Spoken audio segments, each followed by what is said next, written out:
ঈদের সালাতে বাঁশ দিয়ে সামিয়ানা দেওয়া হারাম, না যায়, নোংরা। ঈদের মাঠ সাজানো হারাম, ঈদের মাঠ সাজানো কাবিরা গুনাহ। ঈদের মাঠ সাজানো হারাম, বাঁশ দিয়ে হোক, সামিয়ানা দিয়ে হোক, ফুল দিয়ে হোক। ঈদের রাত থেকে ঈদগাহ সাজানো, এটা কি ঠিক? না, এটা মোটেও ঠিক নয়। ঈদগাহ খোলামেলা জায়গা হবে, খোলা মাঠে ঈদের নামাজ পড়া সুন্নাহ।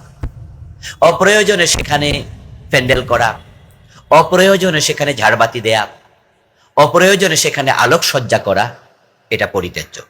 হ্যাঁ, বৃষ্টি হতে পারে, এজন্য যদি সেটা মনে করে সেখানে ঈদগাহে সামিয়ানার ব্যবস্থা করা হয় তাহলে সেটা অসুবিধা নেই, কিন্তু শুধু শুধু ঈদগাহ বানানো কোনো প্রয়োজন নেই। রাসূলুল্লাহ সাল্লাল্লাহু আলাইহি সাল্লাম খোলা মাঠে ঈদের নামাজ পড়তেন। তো আমাদের দেশে সব জায়গায় খোলা মাঠ নেই, এজন্য আমরা জায়গা সংকুলন না হওয়াতে শহর কেন্দ্রিক আমরা মসজিদে ঈদের নামাজ পড়ি। এটা জায়েজ, কিন্তু সুন্নাহ না। সুন্নাহ হলো খোলা ময়দানে ঈদের নামাজ পড়া। তো যেখানে শুধু শুধু প্যান্ডেল বানানোরই প্রয়োজন নেই, ঈদের নামাজ তো সকালে হবে, একবারে ভোরে হবে, এটাই সুন্নাহ। যতটা পারা যায় সূর্যোদয়ের পরপর ঈদের নামাজ পড়ে নেয়া, এটাই প্রকৃত সুন্নাহ। তো তখন তো সূর্যের আলো থাকে না, তাই সূর্যের আলো থেকে বাঁচার জন্য প্যান্ডেল করার প্রয়োজনও হয় না।